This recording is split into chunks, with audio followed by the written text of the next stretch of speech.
Timothy chapter 1 verse 12 says, "For this reason I also suffer these things. Nevertheless I am not ashamed, for I know whom I have persuaded, and that he is able to keep what I have committed to him until the day." The verse says that our commitment to Jesus, our commitment to God, what he has done has been done. His work has been already fulfilled on the cross. Now it's our job, our duty to fulfill and to share the gospel to the entire world, to tell people about what we have experienced through Jesus Christ, to tell people about how Christ came to our life, to show people how our life should be. We should be a role model to the people, to Gentiles, so that they may see Christ in us. The next song is a Malayalam song. എല്ലാ കാലത്തും ക്രിസ്തു മാറുകില്ല, കാരണത്താലും എന്നെ കൈവിടില്ല.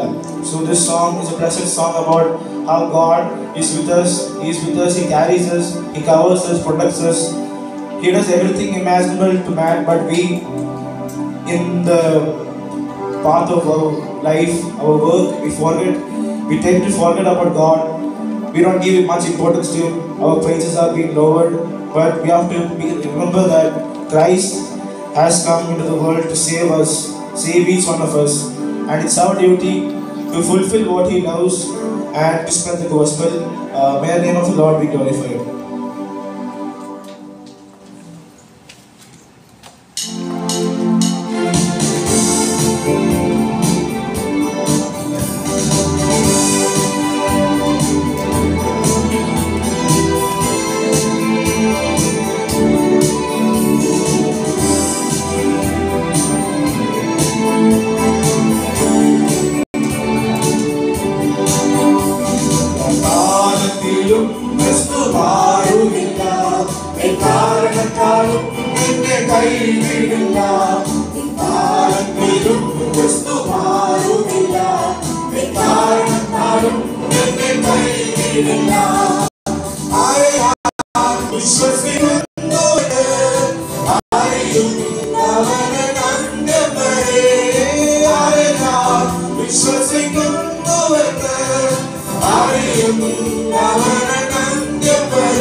കോടി യുഗങ്ങളെല്ലാം കോടി കോടി യുഗങ്ങളെല്ലാം എക്കാലത്തിലും ക്രിസ്തു മാറുന്നില്ല എക്കാലത്താലും എന്നെ കൈവിടില്ല എക്കാലത്തിലും ക്രിസ്തു മാറുന്നില്ല എക്കാലത്താലും എന്നെ കൈവിടില്ല ആരെ ഞാൻ വിശ്വസിക്കുന്നുവെന്ന് ആരെയും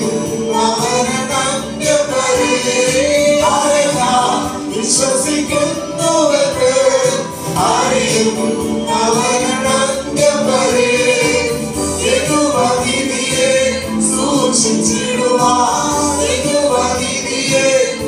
സൂക്ഷിച്ചിടുവാൻ തങ്ങളുടെ കാര്യങ്ങൾ കഴിവുള്ളതാ തങ്ങളുടെ കാര്യങ്ങൾ കഴിവുള്ളതാ കാലത്തിലും ക്രിസ്തു മാറുന്നില്ല എക്കാലത്താലും എന്നെ കൈവിടില്ല കാലത്തിലും ക്രിസ്തു മാറുന്നില്ല എക്കാലത്താലും എന്നെ കൈവിടില്ല